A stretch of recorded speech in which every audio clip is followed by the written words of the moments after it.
नमस्कार दोस्तों, स्वागत है हमारे इस YouTube चैनल में। और आज इस वीडियो में हम लोग पढ़ने वाले हैं 12वीं कक्षा का हिंदी का जो भी इम्पोर्टेंट क्वेश्चंस पूछे जाते हैं, सारे ऑब्जेक्टिव क्वेश्चन इस वीडियो में हम लोग देखने वाले हैं। तो इसका मैंने पार्ट 1 बनाया है इस वीडियो में। तो यहाँ पे पार्ट 1 हम लोग देखेंगे कि पार्ट 1 में क्या क्वेश्चन पूछे जाते हैं। तो ये सारा चीज़ इसमें देखने वाले हैं। पार्ट 1 में हम लोग टोटल 60 क्वेश्चन को लिया है मैंने, है ना। और ये इंपॉर्टेंट क्वेश्चन बोर्ड परीक्षा 2021 के लिए इम्पॉर्टेंट है। ये 12th एग्जामिनेशन का आर्ट्स और साइंस के लिए इम्पॉर्टेंट है और 90% मार्क्स के लिए बिल्कुल तैयारी करें हम लोग। और हम लोग पूरी बेजोड़ तैयारी करने वाले हैं और तूफानी तैयारी के साथ अच्छे मार्क्स लाने वाले हैं। तो चलिए उसके स्टार्ट करते हैं क्वेश्चन के साथ ही। उसके पहले यदि हमारे चैनल को सब्सक्राइब नहीं किया है तो चैनल के साथ जुड़ जाइए, बिल्कुल फ्री में आपका तैयारी करवाने वाले हैं। तो चलते हैं क्वेश्चन के साथ शुरुआत करते हैं। यहाँ पे मैंने क्वेश्चन को लेकर आ चुका हूँ। क्वेश्चन आपके सामने आ चुका है। 1 से लेकर के 60 प्रश्न है यहाँ पे। उसमें से आपको 50 क्वेश्चन का उत्तर देना है परीक्षा में, ठीक है। तो 1 से लेकर के 50 क्वेश्चन का ही उत्तर देंगे, ये आपको ध्यान रखना है। यानी कहने का मेरा तात्पर्य ये हुआ कि आपको एक से क्वेश्चन अगर आप बनाना शुरू करेंगे तो आपको ओनली 50 क्वेश्चन को ही बनाना है। मतलब मात्र 60 क्वेश्चन को आपको बनाना है। 60 क्वेश्चन में से आपको 50 क्वेश्चन को ही रखना है वो मार्कशीट पे। ये बातें को ध्यान रखना है, ठीक है। कितना क्वेश्चन? 50 क्वेश्चन आपको ध्यान में रखना है और 50 क्वेश्चन को आपको बनाना है 60 में से चुनकर। ये नहीं कि आप पूरे 60 में 60 बना दें, तो उससे आपको परेशानी हो सकता है कि उसमें आपको मार्क्स पूरे नहीं आ पाएंगे। तो चलते हैं यहाँ पे क्वेश्चन के साथ शुरुआत करते हैं। क्वेश्चन हमारे क्या है? पहला क्वेश्चन बहुत इंपॉर्टेंट है। पहला क्वेश्चन क्या है कि जीवन भर का एक शब्द क्या होगा। मतलब अगर हमको जीवन भर का कोई एक शब्द लिखना होगा तो क्या लिखेंगे? तो जीवन भर का जो एक शब्द लिखेंगे वो लिखेंगे आजीवन। आजीवन ऑप्शन नंबर सी आपका बिल्कुल राइट आंसर हो जाएगा। आजीवन क्यों? यदि कोई कैदी कोई फांसी की सज़ा उसको सुनाया जाता है, यदि फांसी की सज़ा नहीं सुनाया और उसके बदले में बोला गया कि तुम्हारे ज़िंदगी भर का सज़ा है, इसका मतलब आजीवन कारावास। तो ये ज़िंदगी भर का मतलब क्या हुआ? आजीवन। यानी ऑप्शन सी आपका बिल्कुल राइट आंसर हो जाएगा। चलते हैं यहाँ पे 2 नंबर क्वेश्चन में। देखिए, जिससे किसी बात का ना होने का बोध हो उसे क्या कहते हैं। यदि अगर कोई बात नहीं कहना हो तो उसको किस रूप में कह सकते हैं एक शब्द में? उसे कौन सा कहेंगे? तो वो कहेंगे निषेधवाचक वाच्य। वाक्य क्या कहेंगे? निषेधवाचक वाक्य। ऑप्शन नंबर सी आपका बिल्कुल राइट आंसर हो जाएगा। तीसरा क्वेश्चन की ओर बढ़ते हैं। आगामी शब्द का विलोम क्या होगा? आगामी का विलोम का मतलब, आगामी का मतलब आने वाला, और इसका विलोम पूछा जा रहा है। विलोम का मतलब उल्टा। तो उल्टा का क्या मतलब होता है? आगामी का उल्टा होता है विगत। यानी ऑप्शन नंबर बी आपका बिल्कुल राइट आंसर हो जाएगा। विगत का मतलब होता है पीछे वाला कल, है ना। आगामी मतलब आने वाला कल और ये पीछे वाला कल, है ना। ऑप्शन बी आपका बिल्कुल राइट आंसर हो जाएगा। अगला प्रश्न क्या है? बहुत इंपॉर्टेंट है। संबद्ध का संधि विच्छेद क्या होगा? तो संबद्ध का संधि विच्छेद होता है समजोड़बद्ध। यानी ऑप्शन नंबर ए आपका बिल्कुल राइट आंसर हो जाएगा। समजोड़बद्ध संबद्ध। अगला प्रश्न की ओर बढ़ते हैं। अगला प्रश्न बहुत इंपॉर्टेंट है। क्या बोल रहा है क्वेश्चन? आदर शब्द का विशेषण क्या होगा? जब किसी को आप आदर करते हैं तो उसके लिए क्या कहते हैं? एक शब्द लगाकर क्या कहते हैं? आप कहते हैं आदरणीय। क्या कहते हैं? आदरणीय। ऑप्शन नंबर सी आपका बिल्कुल राइट आंसर हो जाएगा, है ना। जब किसी को हम आदर करते हैं तो उसका विशेषण आदरणीय हो जाता है। चलिए अगले प्रश्न की ओर बढ़ते हैं। 6ठा नंबर क्वेश्चन बहुत इंपॉर्टेंट है। बालकृष्ण भट्ट के पिता का नाम क्या था? तो बालकृष्ण भट्ट का जो पिता का नाम था वो बेनी प्रसाद भट्ट था। ऑप्शन नंबर बी आपका बिल्कुल राइट आंसर हो जाएगा। बालकृष्ण भट्ट बातचीत का लेखक हैं और उनके पिता का नाम है बेनी प्रसाद भट्ट। अगला प्रश्न क्या है? इंपॉर्टेंट क्वेश्चन है। दमयंती स्वयंवर किस लेखक की रचना है? तो बता दीजिए, दमयंती स्वयंवर जो है वो किस लेखक का रचना है? ये है आपका Balkrishna Bhatt. Option number C आपका बिल्कुल राइट आंसर हो जाएगा। दमयंती स्वयंवर जो है वो लेखक है बालकृष्ण भट्ट, है ना। अगला प्रश्न की ओर बढ़ते हैं। क्वेश्चन नंबर 8वां की ओर। 8वां नंबर क्वेश्चन आपके सामने है। उसने कहा था कहानी है। उसने कहा था कौन सा कहानी है ये बताना है। तो ये कहानी कौन सा है? तो पहला तो ये युद्ध की कहानी है, ऑप्शन ए में दिया हुआ है। दूसरा ऑप्शन में क्या दिया हुआ है? दिव्य प्रेम की कहानी है, और ऑप्शन सी है प्रेम बलिदान पर होने की कहानी है, और ऑप्शन डी में है इनमें से सभी। तो इनमें से सारी कहानी है, उसने कहा था जो कहानी है वो इन सभी पर आधारित है, यानी कि ऑप्शन नंबर डी आपका बिल्कुल राइट आंसर हो जाएगा। ऑप्शन डी को आपको आंसर की ओर ले जाना है, ठीक है। तो ऑप्शन डी आपका बिल्कुल राइट आंसर हो जाएगा। अगला प्रश्न क्या है देखिए, निम्न में से कौन सी रचना गुलेरी जी की नहीं है। गुलेरी जी ने क्या मतलब, चंद्रधर शर्मा गुलेरी जी, है ना, ये लेखक, ये जो है इनका इनमें से कौन सा रचना नहीं है। तो पहला रचना जो है सुखमय जीवन, ये आपका पहला रचना है, और दूसरा रचना है बुद्धू का कांटा, और उसने कहा था, ये सभी है। लेकिन यहाँ ऑप्शन डी जब आप देखेंगे तो ये जो है हारे को हारीना, ये नहीं है गुलेरी जी का, है ना, रचना। तो ऑप्शन डी आपका बिल्कुल राइट आंसर हो जाएगा। ऑप्शन डी आपका बिल्कुल राइट आंसर हो जाएगा। अगला प्रश्न की ओर बढ़ते हैं। अगला प्रश्न क्या है, 10वां प्रश्न, जयप्रकाश नारायण का बचपन का नाम क्या था। तो जयप्रकाश नारायण जो थे, जो उनका बचपन का जो नाम था वो था बाउल। कौन था, बाउल। ऑप्शन नंबर सी आपका बिल्कुल राइट आंसर हो जाएगा, 10 का सी, है ना, ये था बाउल, जो था जयप्रकाश नारायण का बचपन का नाम था। अगला प्रश्न क्या है, काजल। काजल का शब्द का लिंग बताना है आपको। लिंग मतलब स्त्रीलिंग या पुल्लिंग या उभयलिंग क्या होगा, इनमें से आपका क्या होगा। तो काजल लगाती है ना, तो ये काली होती है ना, इस वजह से ये काजल क्या है, एक स्त्रीलिंग है, यानी ऑप्शन नंबर ए आपका बिल्कुल राइट आंसर हो जाएगा जी। अगला प्रश्न की ओर बढ़ते हैं, बहुत इंपॉर्टेंट, बहुत मस्त जा रहे हैं आप लोग। इतिहास शब्द का विशेषण होगा। तो इतिहास शब्द का विशेषण क्या होगा, विशेषता क्या होगा, इतिहास का विशेषता क्या होता है। तो यहाँ पे थोड़ा सा मैं आगे बढ़ता हूँ इसको लेकर के, तो ऑप्शन दिख जाएगा चारों, हाँ बिल्कुल। ऑप्शन देखिए ऐतिहासिक, देख लीजिए कहाँ पे है ऐतिहासिक, ये बिल्कुल गलत है, ऐतिहासिक लिखा हुआ है यहाँ पे, ऑप्शन में भी गलत लिखा हुआ है। ऑप्शन डी देखिए ऐतिहासिक, ऑप्शन नंबर डी आपका बिल्कुल राइट आंसर हो जाएगा। ऐतिहासिक का आपको देखना है स्पेलिंग, क्योंकि स्पेलिंग बिल्कुल आपको समझ में आना चाहिए कि ऐतिहासिक किस तरह से लिखना है, तो इस तरीके से लिखना। ऑप्शन डी में देख लीजिए इतिहास का विशेषण क्या होगा, ऐतिहासिक। अगला प्रश्न की ओर बढ़ते हैं, बाल शब्द कौन लिंग है। बाल शब्द जो है कौन सा लिंग है, स्त्रीलिंग है, पुल्लिंग है, उभयलिंग है, इनमें से कौन सा नहीं है बताना है आपको। चलिए 13वां नंबर क्वेश्चन, ये है आपका पुल्लिंग, ऑप्शन नंबर बी आपका बिल्कुल राइट आंसर हो जाएगा। बाल मतलब बालक, अब बालक क्या है, पुल्लिंग है। अगला क्वेश्चन क्या है, 14 नंबर प्रश्न, हिमालय शब्द का संधि विच्छेद बताना है। तो क्या हो जाएगा, हिम जोड़ आलय हो जाएगा। हिम जोड़ आलय किस ऑप्शन में है, ऑप्शन नंबर ए में है आपका, हिम जोड़ आलय बराबर हिमालय, संधि विच्छेद क्या हो गया, हिम जोड़ आलय, ऑप्शन नंबर ए आपका राइट आंसर। अगला प्रश्न है, लोक मानी लोक शब्द का विशेषण क्या हो जाएगा। तो लोक जो है, लोक शब्द का जो विशेषण होगा वो क्या हो जाएगा, लौकिक हो जाएगा। ऑप्शन नंबर ए आपका बिल्कुल राइट आंसर हो जाएगा, लौकिक। अगला प्रश्न की ओर बढ़ते हैं। अगला प्रश्न बहुत इम्पोर्टेंट है। अगला प्रश्न क्या कह रहा है देखिए, शिवाजी का पुत्र का नाम क्या था। तो शिवाजी का जो पुत्र का नाम था वो क्या था, तो वो था साहू जी। ऑप्शन नंबर सी आपका बिल्कुल राइट आंसर हो जाएगा। अगला प्रश्न की ओर बढ़ते हैं, जय शंकर प्रसाद की नाटक कृति है, कौन सा है। तो वो है आपका ध्रुव स्वामिनी। ऑप्शन नंबर ए आपका बिल्कुल राइट आंसर हो जाएगा, क्योंकि ध्रुव स्वामिनी जो है जयशंकर प्रसाद की नाटक कृति है। अगला प्रश्न की ओर बढ़ते हैं। अगला 18वां नंबर प्रश्न, शकुन की तलाश किसकी रचना है। शकुन की जो तलाश है वो किसकी रचना है, ये बहुत इंपॉर्टेंट है, इसको समझिएगा। ये है शमशेर सिंह बहादुर जी का, कौन सा, शमशेर बहादुर सिंह, यानी ऑप्शन नंबर बी आपका बिल्कुल राइट आंसर हो जाएगा। 18वां का शकुन की जो तलाश है की रचना है वो शमशेर बहादुर सिंह की है।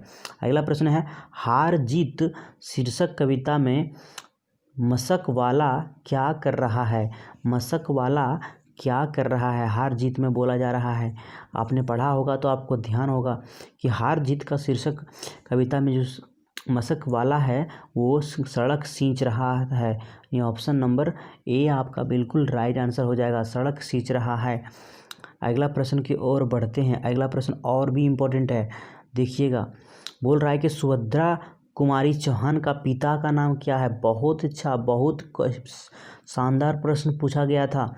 बोला गया था कि सुभद्रा कुमारी जो चौहान थे उसका पिता का नाम था Thakur Ramnath Singh. Option number A आपका बिल्कुल राइट आंसर हो जाएगा, ठाकुर रामनाथ सिंह। बहुत इंपॉर्टेंट। अगला प्रश्न की ओर बढ़ें। 21वां प्रश्न, धनहीन शब्द कौन सा समास है। धनहीन जो है वो कौन सा समास है ये बताइएगा। बहुत इंपॉर्टेंट है 21वां प्रश्न। ये क्वेश्चन बार बार आते हैं परीक्षा में। तो ये है तत्पुरुष समास। ऑप्शन नंबर ए आपका बिल्कुल राइट आंसर हो जाएगा। ऑप्शन नंबर ए आपका बिल्कुल राइट आंसर हो जाएगा। अगला प्रश्न की ओर बढ़ते हैं। 22वां नंबर प्रश्न देखिएगा, बहुत शानदार है। बोल रहा है कि चतुराई में कौन सा प्रत्यय है। ये क्वेश्चन कितना बार पूछा गया है। चतुराई में कौन सा प्रत्यय है। तो चतुराई में प्रत्यय कब होता है। देखिए प्रत्यय और मैं उपसर्ग को थोड़ा सा डिस्क्राइब करता हूँ। चतुराई जो लिखा हुआ है उसमें लास्ट वाला जो है ना, लास्ट का जो पद होता है वो प्रत्यय होता है, और शुरू में जो होता है स्टार्टिंग में वो आपका उपसर्ग होता है। यहाँ पे पूछ रहा है आपको प्रत्यय मतलब लास्ट में। तो लास्ट में क्या है इसको समझिएगा। तो ये है आई, क्या है चतुराई में आई आ रहा है। तो ऑप्शन नंबर डी आपका बिल्कुल राइट आंसर हो जाएगा, चतुराई। अगला प्रश्न की ओर बढ़ते हैं। अगला प्रश्न बहुत इंपॉर्टेंट है। 23वां प्रश्न 23, जड़ शब्द का विलोम क्या होगा। जड़ का मतलब होता है दड़। जड़ जो कहाँ पे होता है, जड़ होता है धरती के नीचे। मतलब जड़ का जो विलोम होगा वो क्या होगा। जड़ का विलोम क्या होगा, बहुत इंपॉर्टेंट है, बहुत समझदारी वाला चीज़ है। जड़ का चेतन होता है। क्या होता है, चेतन। ऑप्शन नंबर सी आपका बिल्कुल राइट आंसर हो जाएगा, जड़ का चेतन। आपने सुना होगा जड़ से चेतन। अगला प्रश्न है, सुक्ति शब्द का संधि विच्छेद क्या होगा। तो सुक्ति शब्द जो होगा इसमें बहुत क्लोज ऑप्शंस लग रहे हैं, लेकिन ऐसा बिल्कुल नहीं है। यहाँ पे देख लीजिए, सौ में दीर्घुकर और उक्ति, सु जोड़ उक्ति हो जाएगा। ऑप्शन सी में बिल्कुल राइट आंसर दिया हुआ है। सुक्ति शब्द का जो संधि विच्छेद है वो क्या है, सु जोड़ उक्ति। अगला प्रश्न है अग्नि। अग्नि शब्द का पर्यायवाची शब्द क्या हो जाएगा। तो अग्नि शब्द का जो पर्यायवाची शब्द होगा वो बहुत इंपॉर्टेंट है, वो हो जाएगा पावक। पावक ऑप्शन नंबर सी आपका बिल्कुल राइट आंसर हो जाएगा। बहुत ही शानदार क्वेश्चन। अगला प्रश्न की ओर बढ़ते हैं। अगला प्रश्न ये है 26वां प्रश्न की ओर बढ़ते हैं। 26वां प्रश्न आपके सामने आ चुका है। क्वेश्चन है, अतिरिक्त शब्द में उपसर्ग है। उपसर्ग का क्या बोले, उपसर्ग जो है ना, यहाँ अतिरिक्त जो लिखा हुआ उसके आगे में क्या है, पहला पद शुरुआत में क्या है वो बताना है आपको। अति जोड़ रिक्त हो जाएगा। तो यहाँ पर अगर देखने वाली बात है कि उपसर्ग क्या हो जाएगा, उपसर्ग क्या होगा। 26वां प्रश्न बहुत इंपॉर्टेंट है, बहुत शानदार। अति हो जाएगा, क्या हो जाएगा, अति जोड़ रिक्त यानी अतिरिक्त। तो यहाँ पर क्या हो जाएगा, ऑप्शन बी आपका राइट आंसर हो जाएगा, अति। अति क्या है, अतिरिक्त में शब्द में उपसर्ग क्या है, अति है। अगला प्रश्न है, गंगा शब्द का पर्यायवाची शब्द बताना आपको। गंगा शब्द का पर्यायवाची शब्द क्या होगा, वो हो जाएगा मंदाकिनी। क्या हो जाएगा, मंदाकिनी। ऑप्शन नंबर ए आपका बिल्कुल राइट आंसर हो जाएगा। बहुत शानदार क्वेश्चन। अगला प्रश्न की ओर बढ़ते हैं। आप लोग बहुत सजा रहे हैं। दांत गिनना मुहावरे का अर्थ क्या है। दांत का गिनना, जब दांत कोई गिनता है तो उसका मुहावरे का अर्थ क्या बन जाता है, वो क्या बन जाता है जी, तो वो हो जाता है लज्जित होना। लज्जित होना option number D right answer हो जाएगा। यहाँ पे उम्र का पता लगाना बिल्कुल नहीं, दांत की गिनती करना बिल्कुल नहीं, चकित होना ऐसा बिल्कुल नहीं है। तो क्या हो जाएगा, ऑप्शन डी आपका राइट आंसर होगा, लज्जित होना। दांत गिनना का मतलब लज्जित होना। अगला प्रश्न की ओर बढ़ते हैं। अगला प्रश्न क्या है आपके सामने। अगला क्वेश्चन है, विकास शब्द का उपसर्ग क्या हो जाएगा। विकास शब्द का उपसर्ग क्या होगा, तो ये हो जाएगा वी जोड़ कास, यानी वी देखिए क्या है, ऑप्शन नंबर ए में दिया हुआ बी। क्या हो जाएगा, बी हो जाएगा ऑप्शन नंबर ए आपका बिल्कुल राइट आंसर हो जाएगा। अगला प्रश्न क्या है, 30वां प्रश्न, रामानुज शब्द कौन सा समास है। तो रामानुज का जो शब्द है वो कौन सा समास इसमें है, तो ये बताना है आपका। तो ये होगा बहुब्रीहि समास। ऑप्शन नंबर ए आपका बिल्कुल राइट आंसर हो जाएगा। ऑप्शन नंबर ए आपका बिल्कुल राइट आंसर हो जाएगा। अगला प्रश्न की ओर बढ़ते हैं। जयप्रकाश नारायण ने छात्र आंदोलन का नेतृत्व कब किया था। तो ये क्वेश्चन मैंने क्लास में भी करवा दिया था कि जयप्रकाश नारायण ने छात्र का आंदोलन का नेतृत्व जो किया था वो किया था 1900 1974 में, ऑप्शन नंबर ए आपका बिल्कुल राइट आंसर हो जाएगा 1974 में। अगला प्रश्न की ओर बढ़ते हैं। दिनकर जी का मतलब रामधारी सिंह दिनकर जी ने निम्न में से कौन सा पुरस्कार दिया गया था, उनको कौन सा पुरस्कार दिया गया था, किनको, रामधारी सिंह दिनकर को कौन सा पुरस्कार दिया गया था, जो कि ऑप्शन में दिया हुआ है, तो उनको दिया गया था पद्म भूषण पुरस्कार। ऑप्शन नंबर बी आपका बिल्कुल राइट आंसर हो जाएगा, पद्म भूषण पुरस्कार मिला था रामधारी सिंह दिनकर को। अगला प्रश्न है, रिकंस्ट्रक्शन ऑफ इंडियन पॉलिटी नामक पुस्तक किसने लिखा था, तो वो लिखा था Jayaprakash Narayan. Option number C आपका बिल्कुल राइट आंसर हो जाएगा। रिकंस्ट्रक्शन ऑफ इंडियन पॉलिटी जो पुस्तक जो लिखा था वो जयप्रकाश नारायण ने लिखा था। अगला प्रश्न है, अर्धनारीश्वर कल्पित रूप है, अर्धनारीश्वर जो है वो कल्पित रूप है, तो वो किसका कल्पित रूप है ये बताना है। ये तो बहुत शानदार है, वो है शंकर और पार्वती का। ऑप्शन नंबर बी आपका बिल्कुल राइट आंसर। आपने बहुत जगह सीरियलों में देखा होगा कि शंकर और पार्वती का आधा आधा शरीर रहता है, तो इसीलिए आधा जो शरीर होता है ना उसी को बोलते हैं अर्धनारीश्वर, मतलब नारी और जो ईश्वर में दोनों में क्या हो, पुरुष और नारी दोनों का क्या हो, मिलन हो दोनों में, तो उसमें किस में है, किसका कल्पित रूप है, वो शंकर और पार्वती का है। तो ऑप्शन बी आपका बिल्कुल राइट आंसर हो जाएगा। अगला प्रश्न की ओर बढ़ते हैं। अज्ञेय का पिता का नाम क्या था, तो अज्ञेय जो थे हिरणानंद प्रसाद जो अज्ञेय थे उनका पिता का नाम जो था वो क्या था, ये बहुत इंपॉर्टेंट है, तो इसको भी देख लीजिए। तो ये है हीरानंद शास्त्री, यानी ऑप्शन नंबर आपका सी आपका बिल्कुल राइट आंसर हो जाएगा, हीरानंद शास्त्री जी। अगला प्रश्न है, शब्द का पर्यायवाची शब्द क्या हो जाएगा, शब्द का पर्यायवाची क्या हो जाएगा, तो शब्द का जो पर्यायवाची होगा वो क्या हो जाएगा, तो वो हो जाएगा आपका नाद। ऑप्शन नंबर आपका ए आपका बिल्कुल राइट आंसर हो जाएगा, नाद। अगला प्रश्न है 37वां प्रश्न, चाय शब्द कौन सा लिंग है, तो चाय में जो कौन सा लिंग हो जाएगा, तो आपको ये बताना है। ये भी बहुत शानदार क्वेश्चन है, ये आपका ऑप्शन नंबर आपका ए आपका बिल्कुल राइट आंसर हो जाएगा, चाय जो है स्त्रीलिंग है बिल्कुल। अगला प्रश्न है, अगला प्रश्न क्या है, पुरस्कार शब्द का विलोम है, पुरस्कार जो शब्द है उसका उल्टा क्या हो जाएगा, पुरस्कार मिलता है किसी को और किसी को उसके बदले में क्या मिलता है, जब उसका उल्टा अगर हम किसी को कहें तो क्या कहेंगे, वो कहेंगे कि उसको भाई पुरस्कार का विलोम क्या हो जाएगा,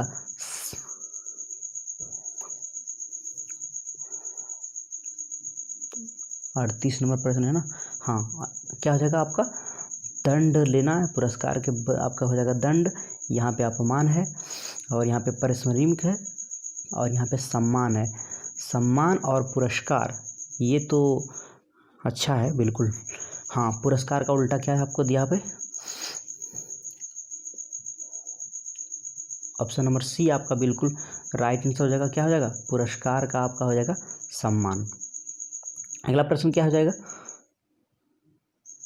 थोड़ा सा इसको, बिल्कुल आपका आंसर सम्मान हो जाएगा यहाँ पे। अगला प्रश्न की ओर बढ़ते हैं। 39वां प्रश्न, वर्ण के आधार पर संधि के कितने भेद हैं, तो वर्ण के जो आपका है आधार पे, तो उसको संधि के 3 भेद होते हैं, 3 भेद, 3 ऑप्शन नंबर बी आपका बिल्कुल राइट आंसर हो जाएगा। तो वर्ण का जो संधि का जो भेद होते हैं वो 3 वो होते हैं, पहला तो होते हैं आपका स्वर वर्ण, दूसरा होता है व्यंजन वर्ण और तीसरा होता है आपका विसर्ग, है ना, स्वर संधि, और आपको मैं आपको वर्ण बता दिया था, आपको बता देता हूँ, स्वर संधि, व्यंजन संधि और विसर्ग संधि होता है, 3 गो संधि होता है ना। अगला प्रश्न क्या और बढ़ते हैं 40वां क्वेश्चन, 40वां, दक्षिण शब्द का कौन सी संज्ञा है, दक्षिण शब्द में कौन सी संज्ञा है, तो ये बहुत इंपॉर्टेंट है, तो इसको भी थोड़ा सा देख लीजिए। ये आपका ऑप्शन नंबर सी बिल्कुल राइट आंसर हो जाएगा, भाववाचक संज्ञा, भाववाचक संज्ञा है, दक्षिण जो है वो एक भाववाचक संज्ञा है। अगला प्रश्न की ओर बढ़ते हैं। अगला प्रश्न क्या है, अशोक वाजपेयी का जन्म कब हुआ था, अशोक वाजपेयी का जो जन्म हुआ था वो होता 1941 ईस्वी में, ऑप्शन नंबर सी आपका बिल्कुल राइट आंसर हो जाएगा।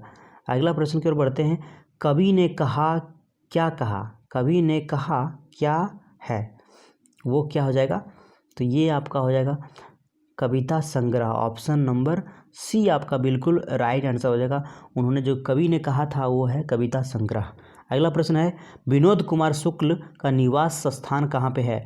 तो विनोद कुमार जो शुक्ल है वो कहाँ के रहने वाले थे, ये क्वेश्चन पूछ लिया है बहुत शानदार तरीके से। वो है रायपुर छत्तीसगढ़ का। ऑप्शन नंबर आपका बी या बिल्कुल राइट आंसर हो जाएगा। रायपुर छत्तीसगढ़ के रहने वाले हैं। अगला प्रश्न की ओर बढ़ते हैं, बहुत शानदार क्वेश्चन की ओर बढ़ते हैं। ऐसे क्वेश्चन बार बार पूछे जा रहे हैं तो ऐसे क्वेश्चन को बिल्कुल नहीं छोड़ना है। चलिए क्वेश्चन नंबर 44वां क्वेश्चन क्या है, देखिए भूल गए क्या, लोग भूल गए किसकी रचना है। तो लोग जो भूल गए जो किसकी रचना है, ये आपका हो जाएगा रघुवीर सहाय। ऑप्शन नंबर डी ये बिल्कुल राइट आंसर हो जाएगा। अगला क्वेश्चन की ओर बढ़ते हैं। अधिनायक शीर्षक कविता किस पुस्तक से ली गई है। तो अधिनायक शीर्षक कविता जो है वो किस पुस्तक से ले गई है। तो ये बहुत शानदार क्वेश्चन है, इसको तुम याद कर लीजिएगा। ये है आपका आत्महत्या का विरोध, यानी ऑप्शन नंबर बी बिल्कुल राइट आंसर हो जाएगा, आत्महत्या के विरुद्ध। अगला क्वेश्चन की ओर बढ़ते हैं। अगला क्वेश्चन और भी खतरनाक है, बहुत शानदार है, बहुत इंपॉर्टेंट है, इतना महत्वपूर्ण है कि आप क्वेश्चन को, ये क्वेश्चन बार बार पूछे गए हैं। एक लेख और एक पत्र शीर्षक पाठ का लेखक कौन हो जाएंगे। तो वो हो जाएगा भगत सिंह। ऑप्शन नंबर सी बिल्कुल राइट आंसर हो जाएगा। एक लेख और एक पत्र का जो लेखक हैं वो हैं भगत सिंह। मैंने ये आपको ट्रिक वाला वीडियो बिल्कुल डाल दिया है, आपको चैनल पर जगह बिल्कुल देख सकते हैं। लेखक और पाठ का नाम बिल्कुल याद हो जाएगा आपको एक बार देखने के बाद। अगला क्वेश्चन की ओर बढ़ते हैं। अगला क्वेश्चन है आपका 47वां प्रश्न। बहुजन संप्रेषण के माध्यम पुस्तक लिखी गई थी। तो बहुजन संप्रेषण के माध्यम पुस्तक किसने लिखी थी, ये बताना है। ये क्वेश्चन तो बहुत शानदार है, ये है आपका जगदीश चंद्र माथुर। ऑप्शन नंबर बी बिल्कुल राइट आंसर हो जाएगा। बहुजन संप्रेषण का माध्यम जो पुस्तक लिखा था वो लिखा था जगदीश चंद्र माथुर ने। अगला क्वेश्चन है बहुत इंपॉर्टेंट क्वेश्चन, 48वां प्रश्न, देख लीजिए थोड़ा सा। क्वेश्चन क्या है, मोहन राकेश रचित नाटक का संग्रह है। तो मोहन राकेश के द्वारा जो रचित नाटक है वो उसका नाम क्या है। तो वो है आपका आषाढ़ का एक दिन। ऑप्शन नंबर डी ये बिल्कुल राइट आंसर हो जाएगा, आषाढ़ का एक दिन। अगला प्रश्न की ओर बढ़ते हैं, 49वां प्रश्न। तुलसीदास की पत्नी का नाम क्या था। तो तुलसीदास का जो पत्नी का नाम था वो रत्नावली था। ऑप्शन नंबर बी बिल्कुल राइट आंसर हो जाएगा, ऑप्शन बी। अगला प्रश्न की ओर बढ़ते हैं। हार जीत किस प्रकार की रचना है। तो हार जीत जो है वो किस प्रकार की रचना है, ये तो बहुत शानदार क्वेश्चन है। ये है पद गीत। ऑप्शन नंबर आपका ए बिल्कुल राइट आंसर हो जाएगा। हार जीत जो है वो पद गीत है। अगला प्रश्न है, चू ना करना मुहावरे का अर्थ क्या है। चू ना करना मुहावरे का अर्थ क्या होता है। आपने याद करना कि नहीं बोलना, बोलता है ना कि चू भी मत करो नहीं तो तेरे को घर से बाहर कर दूंगा। इसका मतलब है कि नहीं बोलने के लिए कहा गया है, बिल्कुल नहीं, है ना, नहीं बोलना। ऑप्शन नंबर बी बिल्कुल राइट आंसर हो जाएगा। अगला प्रश्न क्या है, आकाश शब्द का विलोम क्या हो जाएगा। आकाश का मतलब होता है आपका ऊपर का भाग, तो उसका उल्टा क्या हो जाएगा, उसका उल्टा हो जाएगा पाताल। क्या हो जाएगा, पाताल। ऑप्शन नंबर आकाश का क्या हो जाएगा, अंबर हो जाएगा। क्या हो जाएगा, है ना, आकाश का क्या हो जाएगा, अंबर हो जाएगा। ऑप्शन नंबर ए बिल्कुल राइट आंसर हो जाएगा। आकाश का अंबर होता है विलोम, ठीक है, बहुत अच्छा क्वेश्चन था। अगला प्रश्न क्या है, कौन आता है, कौन आता है, और यहाँ पे प्रश्न लगा हुआ है, प्रश्नवाचक चिन्ह लगा हुआ है। इसका पूछ रहा है कि कौन सा सर्वनाम है। तो भाई जब कौन आता है, जब कौन आता है, जब क्या कर रहा है, कौन आता है, आपसे पूछेगा कि कौन आता है, तो आपसे कोई प्रश्न पूछ रहा है ना, तो ये कौन सा सर्वनाम हो जाएगा, ये प्रश्नवाचक सर्वनाम हो जाएगा। ऑप्शन नंबर ए आपका बिल्कुल राइट आंसर हो जाएगा। कौन आता है यानी आपको कोई प्रश्न पूछ रहा है तो प्रश्नवाचक सर्वनाम हो जाएगा। अगला प्रश्न की ओर बढ़ते हैं। सुबह, सुबह कौन सा लिंग है। सुबह में कौन सा लिंग है ये बताना है, स्त्रीलिंग है, पुल्लिंग है या उभयलिंग है, ये इनमें से कोई नहीं है। तो ये आपका हो जाएगा, बहुत इंपॉर्टेंट है, ये आपका स्त्रीलिंग हो जाएगा। ऑप्शन नंबर ए बिल्कुल राइट आंसर हो जाएगा। अगला प्रश्न की ओर बढ़ते हैं, 55वां क्वेश्चन। तीव्र बुद्धि वाला कहलाता है। तीव्र बुद्धि मतलब तेज बुद्धि वाला को क्या कहते हैं। बहुत ही शानदार क्वेश्चन है, बहुत ही इंपॉर्टेंट है, इसको बोलते हैं कुशाग्र। ऑप्शन नंबर बी बिल्कुल राइट आंसर हो जाएगा। जो तीव्र बुद्धि वाला होता है उसको कुशाग्र बोलते हैं। अगला प्रश्न है, कपड़ा शब्द का पर्यायवाची शब्द क्या हो जाएगा। तो कपड़ा का जो पर्यायवाची शब्द होता है वो होता है वसन। क्या हो जाता है, वसन। ऑप्शन नंबर ए आपका बिल्कुल राइट आंसर हो जाएगा। अगला प्रश्न की ओर बढ़ते हैं। यहाँ पे देखिए 57वां क्वेश्चन। समाज शब्द का लिंग निर्णय करें। मतलब समाज में कौन सा जो शब्द है वो कौन सा लिंग लगा हुआ उसमें, तो ये आपका हो जाएगा क्या, पुरलिंग है, पुरलिंग, यानी ऑप्शन नंबर बी बिल्कुल राइट आंसर हो जाएगा। अगला प्रश्न की ओर बढ़ते हैं। सब धम 22 पसेरी, सब धम क्या है, 22 पसेरी, मुहावरे का अर्थ क्या हो जाएगा, बहुत इंपॉर्टेंट है, बहुत ट्रिकी है, थोड़ा सा समझिएगा। सब धम 22 पसेरी का मतलब होता है अच्छा बुरा सबको एक समझना, अच्छा बुरा सबको एक समझना। ये ऑप्शन नंबर डी में बिल्कुल राइट आंसर हो जाएगा। अगला प्रश्न है, प्रतिदिन शब्द में कौन सा समास है, तो प्रतिदिन जो है वो है अविभाव समास, यानी ऑप्शन नंबर आपका सी बिल्कुल राइट आंसर हो जाएगा। अगला प्रश्न है, आखिरी प्रश्न है, थोड़ा सा इसको समझ लीजिएगा। क्वेश्चन क्या कह रहा है, शिव शब्द का विशेषण क्या हो जाएगा, तो शिव का हो जाएगा क्या हो जाएगा, बहुत इंपॉर्टेंट है, शिवा हो जाएगा, क्या हो जाएगा, ऑप्शन नंबर आपका ए बिल्कुल राइट आंसर हो जाएगा। आई होप आपको वीडियो अच्छा लगा होगा, तैयारी आपको अच्छी चल रही है तो वीडियो को लाइक करिएगा, कमेंट करके बताइएगा किस टाइप का वीडियो चाहिए, कहाँ पे तैयारी कर रहे हैं, क्या कमी है, तो बिल्कुल सब कुछ बताइएगा और तैयारी करते रहिएगा। चैनल को सब्सक्राइब कर लीजिएगा। धन्यवाद। आपका दिन बिल्कुल शुभ हो, आपका माँ बाप का नाम रोशन करें।